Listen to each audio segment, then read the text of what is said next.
Shalom, selamat berjumpa kembali saudara-saudaraku yang dikasihi oleh Tuhan. Sekali lagi dalam kemurahan Tuhan, selalu kita merasakan bahwa di situasi ini Tuhan tetap menyatakan kehadirannya. Amin. Karena itu mari dalam kesempatan yang diberkati Tuhan ini, kita kembali akan menikmati berkat-berkat Tuhan lewat kebenarannya. Dan oleh anugerahnya pada saat ini ingin saya sampaikan sesuai dengan pimpinan Tuhan satu tema yang sangat penting, karena mengingat bahwa tema ini perlu disampaikan terus menerus, mengingat masih banyaknya saudara-saudara seiman, orang-orang percaya, orang-orang Kristen yang hidupnya banyak tidak melakukan tema ini. Karena mari kita belajar merendahkan hati bersama-sama, memohon anugerah, hikmat dan pewahyuannya, agar kebenaran-kebenaran ini membawa kita semuanya di bawah Tuhan untuk menjadi pelaku-pelaku kebenarannya. Temanya adalah susahnya mempraktekkan firman Tuhan. Sekali lagi, temanya adalah susahnya mempraktekkan firman Tuhan. Dalam Roma pasal 7 ayat 22, firman Tuhan berkata, sebab di dalam batinku aku suka akan hukum Allah. Sekali lagi, Roma 7 ayat 22, sebab di dalam batinku aku suka akan hukum Allah. Konteks ayat ini adalah masa lalu Paulus sebelum dia mengenal Kristus dan Roh Kudus menyertai Paulus, di mana Paulus selalu merasa gagal untuk melakukan atau mempraktekkan firman Tuhan. Ya. Di dalam hal pengetahuan, dia mengetahui dan menguasai. Bahkan dikatakan kalau dia ini adalah merupakan murid, ya, yang terpandai dari seorang namanya Gamaliel, ya, seorang ahli Taurat. Namun pertanyaannya, mengapa Paulus mengalami kegagalan-kegagalan di dalam mempraktekkan firman Tuhan? Ya, kita akan belajar ada 3 alasan. Ya. Yang pertama, sekalipun manusia batin Paulus atau rohnya Paulus itu suka atau setuju dengan hukum Taurat dan ingin melakukannya atau mempraktekannya, namun ada satu yang menghalangi dan selalu melawan, ya, merintangi, yaitu oleh kedagingan Paulus. Makanya dalam Roma pasal 7 ayat 23, ya, 22 lebih baik saya baca dari 22-23. Di dalam batinku aku suka akan hukum Allah. Jadi di dalam manusia roh Paulus, di dalam manusia batin dia itu setuju adanya hukum Tuhan, setuju dengan firman Tuhan, ya. Dan roh manusia, rohnya Paulus ini menyukai, ya, gemar, menyenangi akan hukum-hukum Allah. Namun perhatikan, setiap kali itu mau dilakukan oleh Paulus, ada yang mengganjal. Ayat 23 dikatakan begini, ya. Tetapi di dalam anggota-anggota tubuhku aku melihat hukum lain yang berjuang melawan hukum akal budiku dan membuat aku menjadi tawanan hukum dosa yang ada dalam anggota-anggota tubuhku. Ini artinya apa, saudara? Artinya gini, keinginan daging Paulus ini setiap kali merasakan, melihat Paulus itu ingin melakukan sebuah kebenaran firman Tuhan, keinginan daging ini selalu tampil, ya, selalu hadir, selalu menjegal, selalu melawan, dan selalu menggagalkan keinginan rohnya Paulus, menggagalkan keinginan batinnya Paulus. Jadi ini sebuah hukum yang menentang hukum lainnya. Batinnya Paulus itu suka hukum Allah, setuju hukum Allah, dan ingin melakukan hukum Allah. Namun di dalam tubuh Paulus, anggota-anggota tubuh Paulus itu ada hukum lain, yaitu daging dia. Ya, ini selalu tampil untuk menjegal, menghalangi, merintangi, dikatakan tadi melawan hukum Allah.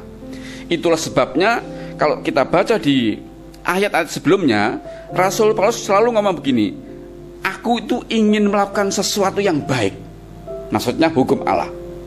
Tapi ketika aku melakukan yang baik itu, yang kulakukan justru bukan yang baik, ya, yaitu kedagingan dia. Dan selalu dia mengatakan begitu, ya, berulang-ulang dia katakan mau berbuat baik, yang dilakukan selalu yang jahat, ya. Dan selalu yang menggagalkan itu adalah keinginan daging dari Paulus yang berasal dari benih dosa yang ada di dalam tubuh Paulus. Hal ini terjadi terus-menerus sampai tingkat Paulus mengatakan tadi, aku menjadi tawanan dosa. Ya, ini perhatikan saudara. Yang kedua, keinginan daging memang kalau ditinjau dari Alkitab tidak pernah takluk kepada Allah. Karena itu perhatikan baik-baik, kita akan menemukan kenapa manusia itu susah, orang percaya itu susah mempraktikkan firman Tuhan. Yang kedua, keinginan daging memang tidak pernah takluk kepada hukum Allah. Itulah sebabnya keinginan daging ini menjadikan manusia musuh Allah atau seteru Allah. Maka dalam Roma pasal 8 ayat yang ke-7 dikatakan begini, ya.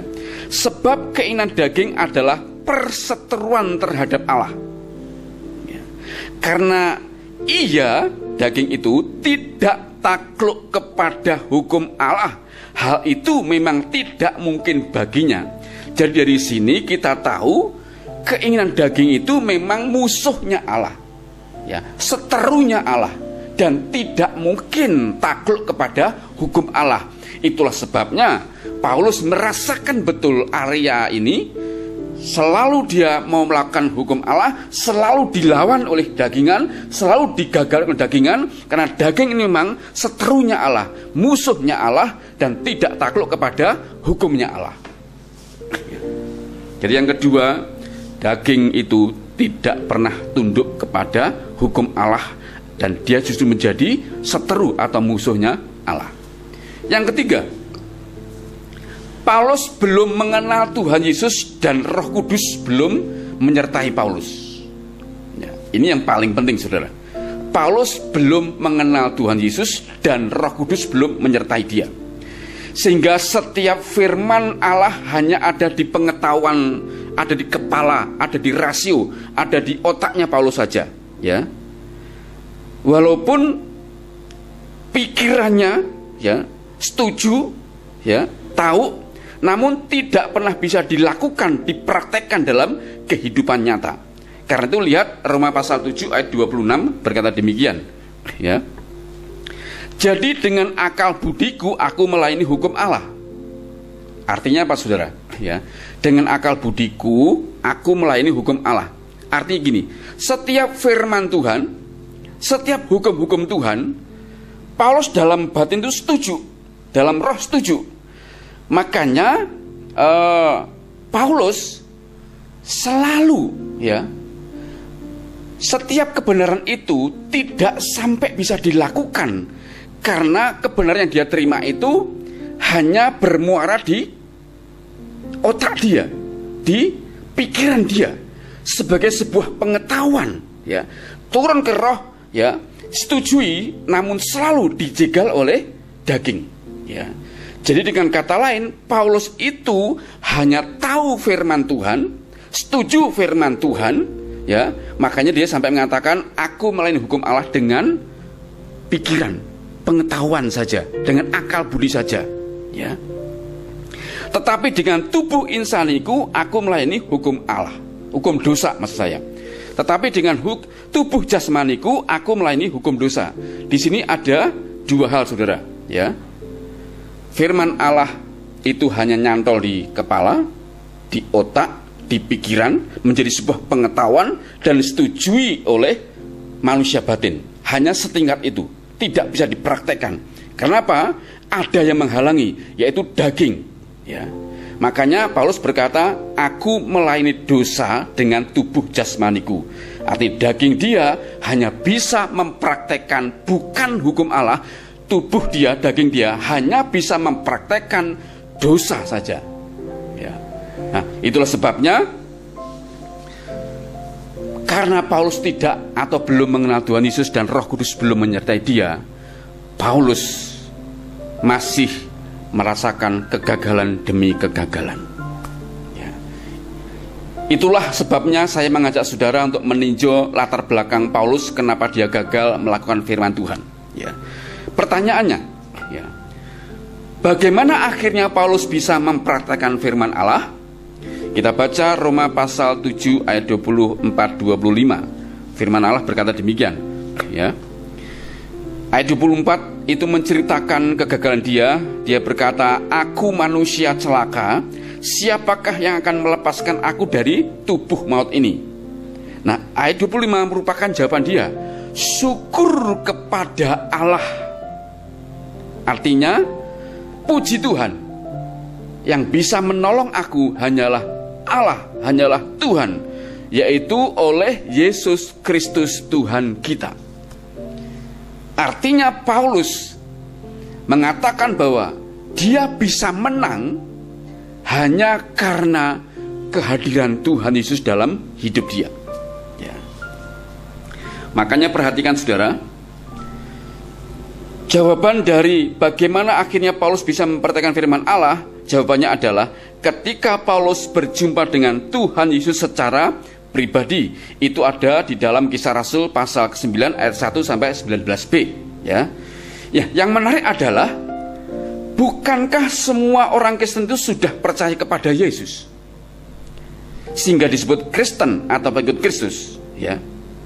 Bukankah semua orang Kristen, saya dan saudara itu sudah percaya kepada Yesus sehingga kita disebut sebagai Kristen atau pengikut Kristus, ya. Pertanyaannya, mengapa tidak semua orang Kristen itu bisa mempraktekkan firman Tuhan dalam kehidupan sehari-hari? Ya. Mengapa, saudara? Kita semua menjadi orang yang sudah diselamatkan, percaya kepada Yesus. Paulus percaya kepada Yesus, barulah dia bisa melakukan hukum-hukum Allah. Kita juga sudah percaya kepada Yesus, seharusnya sama seperti Paulus bisa mempraktekkan hukum-hukum Allah. Pertanyaannya, kenapa masih banyak orang Kristen susah atau sulit mempraktekkan firman Allah dalam kehidupan sehari-hari? Ya. Mari kita belajar dari kehidupan Paulus, kita mencontoh, meneladani dia. Ya. Yang pertama, ya, ketika Paulus mengenal Tuhan Yesus, Paulus tidak berhenti di tingkat mengenal saja.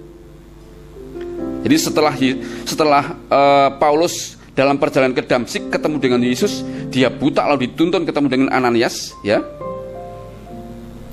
Paulus tidak hanya berhenti ketika berjumpa dengan Yesus, dia terima Yesus sebagai Tuhan Juru Selamat, tidak hanya berhenti di sampai tingkat itu. Berjumpa, mengenal Yesus, selesai, enggak. Paulus tidak berhenti di tingkat mengenal saja, tetapi ia berjuang habis-habisan untuk benar-benar bisa mengenal pribadi Yesus lebih dalam dan makin dalam. Ya, itu tercermin dari surat-surat yang dia tulis. Salah satunya adalah Filipi pasal ke-3. Saudara perhatikan, ini langkah Paulus menjadi pribadi yang akhirnya, ya, membuat dia menjadi orang yang bisa mempraktekkan firman Tuhan. Yang pertama, lihat saudara, Paulus menjadi pribadi yang berusaha mati-matian, berjuang habis-habisan untuk mengenal Yesus lebih dalam, makin dalam lagi. Filipi pasal 3 ayat 8 mulai, saudara perhatikan, ya. Malahan segala sesuatu ku anggap rugi karena pengenalan akan Kristus Yesus Tuhanku lebih mulia dari semuanya. Oleh karena dialah aku telah melepaskan semuanya itu dan menganggap sampah supaya aku memperoleh Kristus. Ya. Jadi segala kebanggaan dia ditinggalkan, ditanggalkan, dilupakan, karena pengenalan akan Kristus itu lebih mulia dari semuanya. Dia rela tinggalkan semuanya demi mengenal Kristus. Perhatikan ayat 9 dan seterusnya, ya. Dan berada dalam Yesus bukan dengan kebenaranku sendiri karena mentaati hukum Taurat, melainkan dengan kebenaran karena kepercayaan kepada Kristus, yaitu kebenaran yang Allah anugerahkan berdasarkan kepercayaan. Ini perhatikan ayat 70. Yang ku kehendaki ialah mengenal Dia dan kuasa kebangkitannya dan persekutuan dalam penderitaannya, di mana aku menjadi serupa dengan Dia dalam kematiannya. Ini perhatikan saudara, tekad Paulus untuk mengenal Yesus tidak di permukaan. Mengenal, kemudian beragama Kristen, kemudian melakukan ritual, misalnya ibadah ke bait Allah atau ke gereja, ikut doa sebagainya, enggak. Ya. Kerinduan yang paling dalam dari manusia batin dia setelah terluka di masa lalu, batin dia hanya ngerti firman Tuhan, hanya setuju firman Tuhan, tapi tidak mampu memandu dagingnya untuk melakukan firman Allah.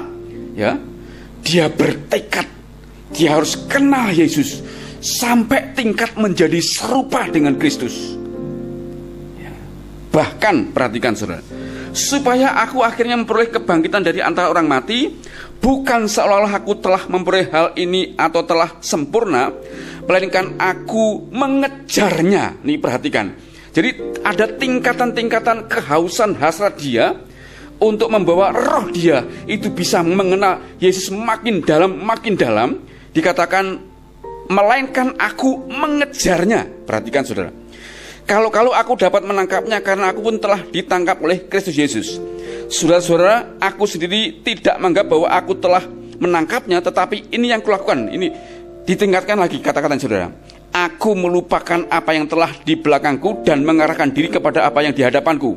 Dan perhatikan, berlari-lari kepada tujuan untuk memperoleh hadiah, yaitu panggilan surgawi dari Allah dalam Kristus Yesus. Ya. Jadi perhatikan saudara, ya, dia mengejar, dia masih pakai kata-kata dia berlari-lari. Itu artinya tekad dia untuk mengenal Kristus semakin dalam sampai memiliki tingkat serupa dengan Kristus itu tidak main-main. Makanya pertanyaan, kenapa banyak orang Kristen itu senang firman Tuhan, ya, dengar di YouTube, dilihat di YouTube senang, ya, khotbah-khotbah di mimbar senang, memilih pengkhotbah yang bagus dia senang. Tapi hanya tingkat senang, tidak ada kuasa firman yang didengar, yang disenangi itu mengubah dia menjadi semakin seperti serupa dengan Kristus. Tidak ada perubahan. Itu bertahun-tahun sama sekali tidak ada perubahan. Kalau toh ada, begitu lambatnya. Pertanyaan, kenapa saudara? Karena banyak orang Kristen berhenti di tingkat mengenal Kristus. Dia adalah Tuhan, lalu dia mulai ikut aktif dalam ibadah-ibadah, ritual-ritual agamawi, Kristen-Kristen agamawi, ya. Hanya setingkat itu. Yang membedakan adalah Paulus tidak mau berhenti di tingkat mengenal di permukaan. Namun perhatikan, manusia batin dia yang sudah punya pengalaman kegagalan di masa lalu, ya, selalu dijegal oleh daging dia. Sekarang begitu dia kenal Kristus dan Roh Kudus tinggal dalam hidup dia, kerinduan dia begitu besarnya. Yang ku kehendaki ialah mengenal Yesus, penderitaan Yesus, kematian Yesus, sampai tingkat serupa dengan Kristus. Aku mengejarnya sampai tingkat aku berlari-lari. Itu menunjukkan keseriusan Paulus, betapa dia ingin kenal pribadi Yesus lebih dalam, dan makin dalam. Ini loh saudara yang menyebabkan banyak orang Kristen itu hanya di permukaan, sehingga firman sebagus apapun, seurapan apapun oleh hamba Tuhan siapa saja tidak pernah mengubah hidupnya. Karena masalah ini saudara, hanya orang seperti Paulus lah, karena kerinduannya begitu dalam ini, sehingga kedalaman dia di dalam mengenal Tuhan semakin intim, semakin mengenal Kristus, maka akhirnya dia sampai ke tingkat, karena makin kenal, makin dalam, makin kenal, sampai di tingkat mengasihi Allah itu sungguh-sungguh segenap hati. Dan orang yang mengasihi Allah dengan segenap hati, apapun yang dikatakan Allah pasti Tidak hanya rohnya suka, tapi rohnya punya kekuatan di Roh Kudus untuk mengendalikan keinginan daging atau mematikan keinginan daging, sehingga karena mengasihi Allah, maka setiap firman yang didengar itu bisa dipraktekkan. Saya sedikit cerita, saudara. Ya, perhatikan baik-baik. Ada orang yang dalam perjalanan hidup saya ini, saya memang diberi anugerah memegang tampuk pemimpinan atau jabatan, sehingga punya secara struktur punya bawahan. Ya, ada yang orang yang kita pimpin itu tidak suka. Ya, begitu sedikit sentuhan tersinggung, marah dan sebagainya.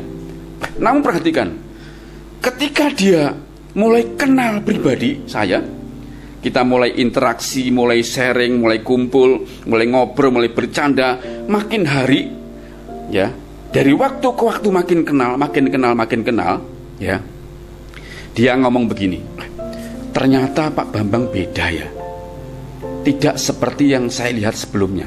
Semakin saya kenal Bapak, semakin tahu visi misi Bapak, ya. Dari situ akhirnya dia menjadi pribadi yang memutuskan untuk taat, tunduk, melakukan apa yang menjadi kebijaksanaan, ya. Kenapa, saudara? Semakin dia kenal, tumbuh rasa kasih, dan kasih inilah yang mendorong batin dia. Apapun keputusan, ya, apapun perintah dilakukan dengan senang hati. Kenapa? Dasarnya dia kenal, dan kenal itu membuat dia menjadi orang yang mengasihi. Sama seperti kepada Tuhan Yesus. Paulus ini pribadi yang benar-benar mengejar, berlari-lari, mengenal Tuhan, harus makin dalam, makin intim, sehingga di dalam kedalaman batin dia ketemu dengan pribadi Tuhan itu, persekutuan itu, hubungan itu melahirkan kasih, ya, kepada Tuhan, dan kasih kepada Tuhan inilah yang mendorong Paulus senang dengan firman Tuhan sekaligus suka mempraktekannya. Makanya lihat, saudara, Yohanes pasal 14, ya, perhatikan ada satu konfirmasi dari Tuhan. Yohanes pasal 14 itu firman Allah berbicara demikian, ya. Ayat yang ke-23. Jawab Yesus, perhatikan baik-baik, jika seorang mengasihi aku, perhatikan saudara, ia akan menuruti firman-Ku. Ya. Perhatikan saudara, ayat 23 ini. Jawab Yesus, jika seorang mengasihi aku, ya, jika ada orang mengasihi Yesus, ia akan menuruti firman-Ku. Ayat 24, barang siapa tidak mengasihi aku, ia tidak menuruti firman-Ku. Ya. Jadi melakukan kebenaran firman Tuhan, mempraktikkan kebenaran firman Tuhan, dasarnya adalah kasih, mengasihi Allah. Dan mengasihi Allah itu akan timbul kalau kita ini menjadi pribadi yang mengejar, berlari-lari, mengenal pribadi Tuhan makin dalam, makin intim, sehingga kasih kita kepada Yesus makin besar. Itu yang mendorong kita suka dengan perintah Tuhan, suka dengan hukum-hukum Tuhan, dan suka melakukannya. Paulus ngalaminya, saudara. Pengenalan yang makin dalam terhadap Tuhan Yesus membuat kita makin mengasihi Tuhan Yesus. Dan tanda atau bukti kita mengasihi Tuhan adalah kita suka melakukan hukum Tuhan. Ya. Jadi kalau ditanya, Pak, mengasihi dulu atau mempraktekkan firman Tuhan dulu? Jawabnya adalah mengasihi Tuhan Yesus dulu, baru mempraktekkan firman dulu. Bukan mempraktekkan firman baru mengasihi, tidak. Mengasihi dulu, baru setelah dasar kasih itu mempraktekkan firman Tuhan. Ya. Jadi teladan yang pertama dari Paulus, saudara, mari kita renungkan dalam hidup kita. Ya.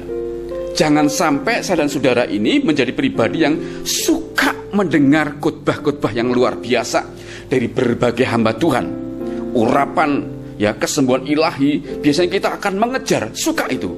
Namun jika itu tidak mengubah hidup kita, ya, tidak mengubah situasi-situasi dalam hidup kita, hari ini kita harus bertobat.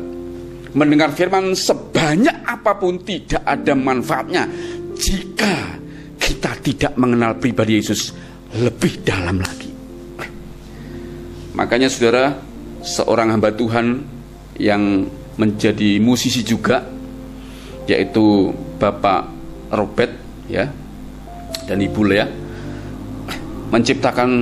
didorong Tuhan menciptakan sebuah lagu lagi ya.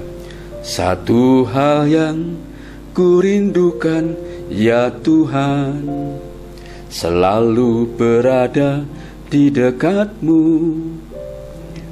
dengan segenap hati, dengan segenap jiwa. Coba perhatikan saudara. Lebih dalam lagi ku rindu Kau Tuhan, lebih dari segala yang ada. Lebih dalam lagi ku cinta Kau Yesus, ku mengasihimu. Saya yakin beliau didorong Tuhan ya untuk mengekspresikan betapa kalau kita ini punya kerinduan seperti Paulus, ingin mengenal pribadi Tuhan sampai mengenal pribadinya, kepada penderitaan Yesus, kepada kematian Yesus, lalu serupa dengan Kristus, pasti akan menimbulkan sebuah perubahan besar. Yang utama adalah kita mengasihi Yesus lebih dari apapun. Dan itulah yang membuat kita bisa suka mempraktekkan firman Tuhan. Daging kita bisa kita kendalikan keinginannya, karena Roh Kudus menopang menyertai kita. Jadi yang pertama, saudara perhatikan teladan dari Paulus ya. Yang kedua, Paulus sadar betul bahwa ketika ia percaya kepada Yesus, sekarang ia tidak sendiri lagi. Di dalam dirinya sudah ada pribadi lain, yaitu rohnya Yesus atau Roh Kudus ya. 1 Korintus pasal 3:16 ya, 1 Korintus pasal 3:16 berkata, atau tidak tahukah kamu bahwa tubuhmu adalah bait Roh Kudus, bait Roh Allah, di mana Roh Allah tinggal di dalam kamu ya. Paulus ingin menyadarkan jemaat di Korintus, karena Paulus mendapati jemaat di Korintus tidak sadar bahwa tubuh mereka itu baitnya Allah, di mana Roh Allah tinggal dalam hidup mereka.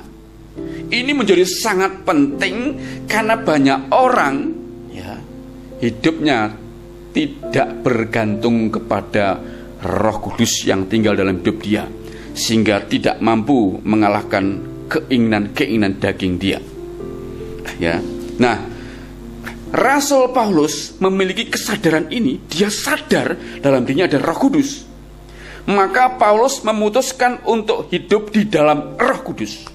Jadi dia sadar dia adalah rumah Allah, penghuninya adalah Roh Allah atau Roh Kudus. Nah, kesadaran ini membuat dia memutuskan hidup di dalam pribadi Roh Kudus atau hidup di dalam pimpinan Roh Kudus ya. Nah, hidup bersekutu dengan Roh Kudus itu membuat Paulus betul-betul memanfaatkan. Artinya bukan memanfaatkan dalam tanda negatif, artinya dia sadar bahwa betapa beruntung, bersyukurnya ada Roh Allah tinggal dalam hidup dia, sehingga dia memanfaatkan persekutuan ini sedemikian rupa sehingga persekutuan dia dengan Roh Kudus itu yang menghantar dia untuk mampu mentaati hukum-hukum Tuhan. Kan dalam Roma pasal 8 ya, firman Allah ayat 1 dan 2 dikatakan, sekali dia melakukan hukum-hukum Tuhan itu enggak berdaya karena dikalahkan oleh daging. Dan daging ini sudah dikalahkan oleh Yesus ya, lewat kematian di kayu salib, dan rohnya diberikan kepada setiap orang percaya. Oleh roh inilah setiap orang percaya dimerdekakan dari perbudakan tubuh yang berisi benih dosa, dimerdekakan dari keinginan-keinginan tubuh yang berdosa, sehingga keinginan tubuh itu tetap bisa dikendalikan, dimatikan keinginannya ya. Benih dosa tidak bisa hilang, namun bisa dimatikan keinginannya, bisa dikendalikan keinginannya. Itulah sebabnya dia memilih hidup di dalam pimpinan Roh Kudus. di mana selama itu ia gagal dan tidak pernah berhasil melakukan firman Tuhan, maka Paulus memilih hidup di dalam Roh Kudus. Makanya di dalam Galatia, perhatikan saudara, ya, di dalam Galatia pasal yang ke-5, firman Tuhan berkata demikian, ya, ayat 16. Maksudku ialah hiduplah oleh roh, maka kamu tidak akan menuruti keinginan daging. Sebab keinginan daging berlawanan dengan keinginan roh, dan keinginan roh berlawanan dengan keinginan daging.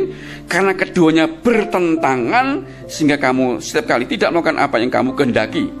Akan tetapi jikalau kamu memberi dirimu dipimpin oleh roh, maka kamu tidak hidup di bawah hukum Taurat, seperti yang Paulus alami, ya. Jadi Roh Kuduslah yang membebaskan Paulus dari tuntutan hukum Taurat karena tidak berdaya oleh daging. Sekarang dengan adanya Roh Kudus, maka keinginan daging itu bisa dimatikan, dikendalikan, ya. Sehingga Paulus tidak lagi terhalang untuk melakukan firman Tuhan. Jadi rohnya, batinnya sudah dikuasai Roh Kudus, tidak hanya setuju kepada firman Tuhan, namun punya kekuatan dari Roh Kudus untuk, ya, mematikan daging yang berusaha menjegal, melawan, ya, menyerang dia. Dimatikan keinginan itu, dikendalikan, sehingga dia punya kekuatan mempraktekkan firman Tuhan. Itu yang kedua, saudara. Yang terakhir, yang ketiga, Paulus juga sadar untuk mempraktekkan firman Tuhan.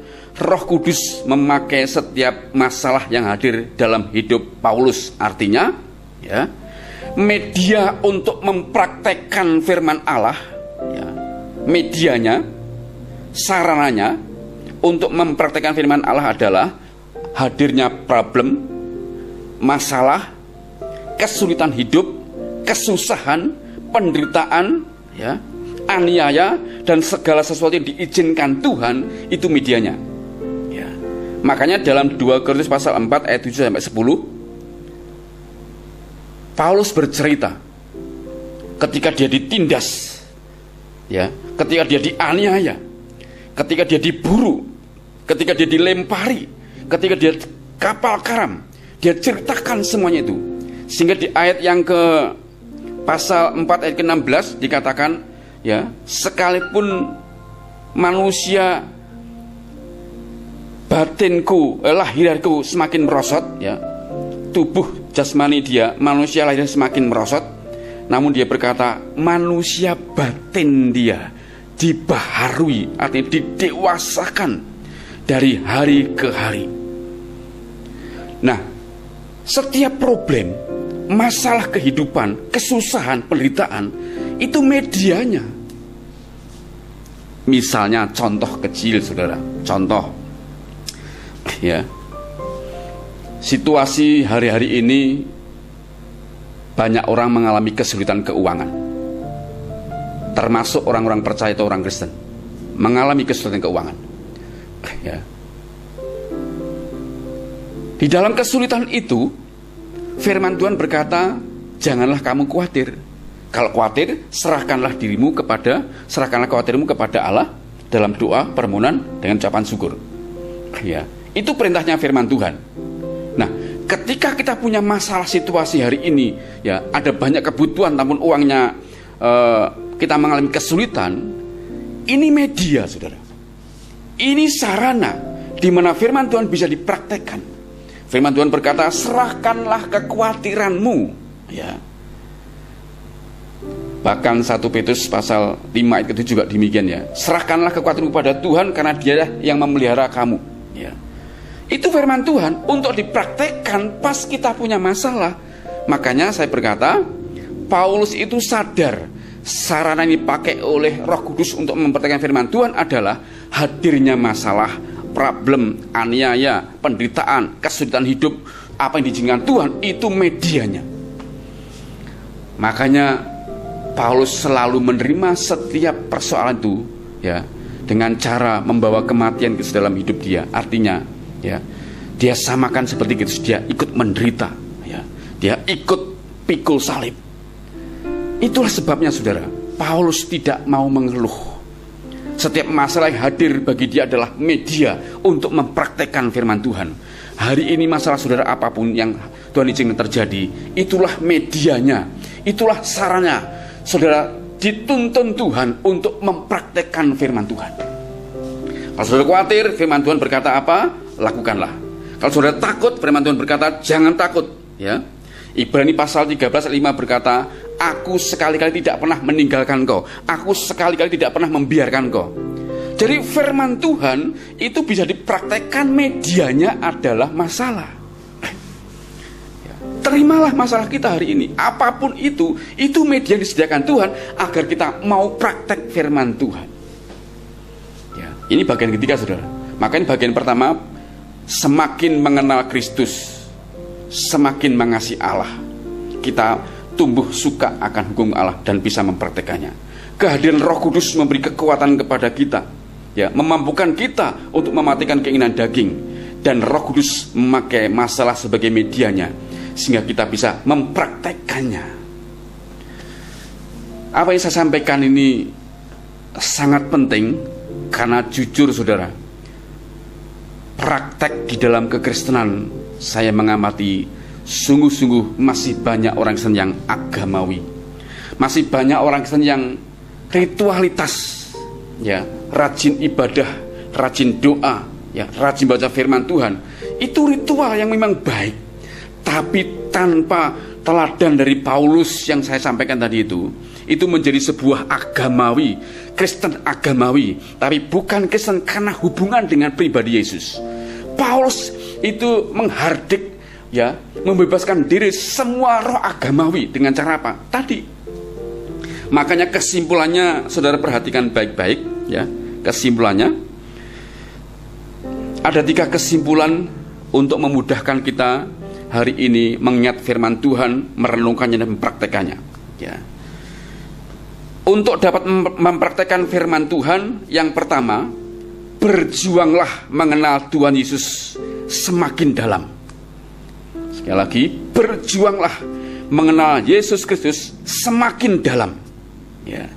Jangan puas ketika hanya ada di permukaan saja. Sebab semakin dalam mengenal Tuhan Yesus, itu membuat kita semakin mengasihinya. Jika kita mengasihi Tuhan Yesus, maka kita pasti suka melakukan firman-Nya. Yohanes pasal 14 ayat 23 dan 24, ya. Yang kedua, kita tidak sendirian. Roh Kudus menyertai kita 24 jam sehari, ya. Perhatikan saudara, saudara tidak sendirian. Makanya waktu Tuhan mau terangkat ke surga, ya, perhatikan Yohanes pasal 14 itu Tuhan ngomong begini, aku tidak akan meninggalkan kau sebagai yatim piatu, aku akan mengirimkan seorang penolong lain yang akan menyertai engkau selama-lamanya. Yang dimaksud adalah Roh Kudus. Tujuannya apa? Di dunia ini, ya, kita tidak bisa sendirian. Sebab kalau kita sendiri, hidup dengan kekuatan sendiri, tidak ada punya kemampuan apapun untuk hidup benar dan menuruti hukum-hukum Allah.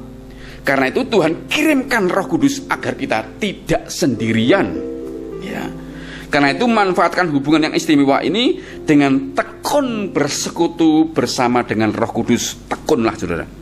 Dan itu akan menghantar kita untuk menaklukkan keinginan daging dan memampukan kita untuk melakukan hukum-hukum Tuhan. Itu yang kedua. Kesimpulan yang ketiga, bersyukurlah kalau ada masalah. Karena setiap masalah adalah media di dalam hidup kita untuk mempraktekkan setiap firman Tuhan. Tentu saja hal ini diimbangi juga tiap hari kita harus ada waktu untuk merenungkan firman Tuhan dalam setiap saat, di dalam saat teduh kita semuanya. Harus ada keseimbangan, ya. Ada saat teduh, merenungkan firman Tuhan, bersekutu dengan Tuhan, itu harus ada, ya. Nah saudara, apa yang saya sampaikan tiga kesimpulan ini sederhana sekali. Ujung dari semua khotbah intinya itu larinya ke sini saudara.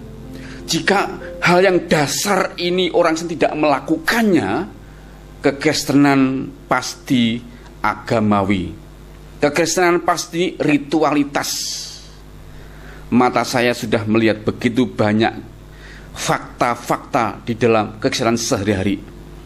Banyak orang Kristen tidak mengalami kedalaman hubungan dengan Tuhan, sehingga kasihnya kepada Tuhan hanyalah agamawi, ritualitas.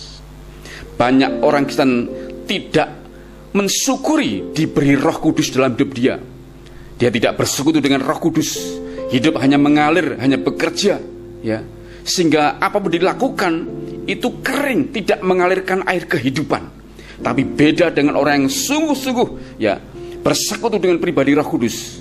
Firman Tuhan dalam Yohanes pasal yang ke-7, ya, mulai 27 sampai 29, ya. Siapa yang terima Roh Kudus, dari dalam batin dia akan mengalirkan air kehidupan.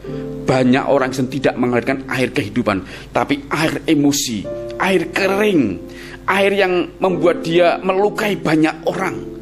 Lihat saudara, cara berkata-katanya, cara bersikapnya, cara berjemaat, cara bekerja, semua itu menunjukkan bukan air kehidupan yang dialirkan, namun air yang kering, air emosional, air daging, sehingga tidak menjadi berkat. Ini perhatikan saudara. Itulah sebabnya pada saat ini mari bersama-sama kita belajar kembali. Kita bawa kekristenan kita hari ini. Kita bebaskan dari segala bentuk roh agamawi, ritualitas. Dan saya rindu kita bersama-sama didapati Tuhan hari-hari ini, ya. Tidak hanya sibuk bekerja, tidak hanya sibuk pelayanan, tidak hanya sibuk hal-hal seperti itu, namun mau meneladani 3 hal dari Rasul Paulus. Jadi pasti beda saudara, pasti beda. Dan saya yakin setelah saudara setuju melakukan praktek seperti yang dilakukan Paulus ini, ketika saudara buka YouTube mendengarkan firman Tuhan, saudara akan bersikap lain. Apapun firman Tuhan, siapapun menyampaikannya, roh saudara tidak hanya senang, tapi kasih saudara kepada Tuhan itu akan mendorong menangkap firman itu dan mempraktekkannya dalam pertolongan dan bantuan Roh Kudus yang ada dalam hidup kita semuanya. Kalau saudara terlibat dalam pelayanan, saudara akan menjadi pribadi yang berbeda. Pelayanan bukan sebagai ajang aktualisasi diri, ajang untuk pamer kekuatan, ajang untuk pamer kehebatan, pamer skill, pamer kemampuan khotbah. Tapi pelayanan atau di gereja menjadi ajang untuk ekspresi kasihnya kepada Yesus. Beda sekali saudara, beda sekali. Mari saudara, saya mengajak saudara untuk kembali kepada panggilan yang kudus ini. Mari kita bersama seperti Paulus, ya. Lupakan yang di belakang yang kemarin. Kita lupakan kegagalan kita. Seperti Paulus, mari kita mengejar, kita berlari-lari sampai panggilan surgawi itu penuh dalam hidup kita. Kita sampai garis finish dan Tuhan dipermuliakan karena kita layak didapatinya. Amin untuk firman Tuhan. Mari kita berdoa bersama-sama.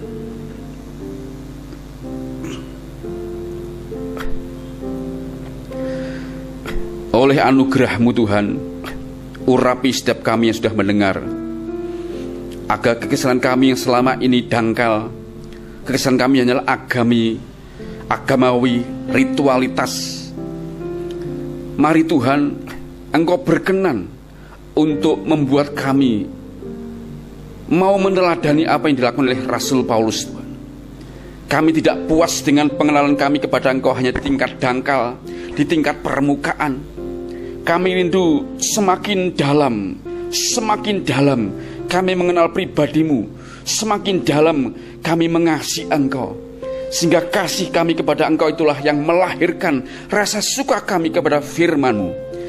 Dan oleh karena pertolongan Roh Kudus yang menyertai kami tidak hanya suka firman Tuhan, namun kami diberi kemampuan untuk mematikan keinginan-keinginan daging yang selama ini menjegal kami, mematikan perbuatan-perbuatan daging yang selama ini melawan kami, sehingga kami bisa mempraktekkan firman Tuhan. Bahkan setiap masalah yang Tuhan izinkan hadir dalam hidup kami syukuri Tuhan, karena itu ternyata merupakan media yang baik buat kami untuk mempraktekkan setiap firman Tuhan. Karena itu Tuhan, tolonglah kami agar sebelum Kau datang, Tuhan dapati kami menjadi pribadi yang sungguh-sungguh dikenan oleh Engkau ya Tuhan. Terima kasih Tuhan, Engkau dipuji, Engkau dipermuliakan, Engkau disembah selama-lamanya di dalam hidup kami. Di dalam dan demi nama-Mu Tuhan Yesus Kristus, kami sudah terima berkat-Mu dan mengucap syukur. Haleluya. Amin. Puji Tuhan, saya berharap saudara semuanya diubahkan oleh Tuhan menjadi pribadi yang sungguh-sungguh dikenan oleh Tuhan. Dan kita akan berjumpa kembali minggu depan dalam suasana diberkati Tuhan. Sampai jumpa, Tuhan berkati dan shalom.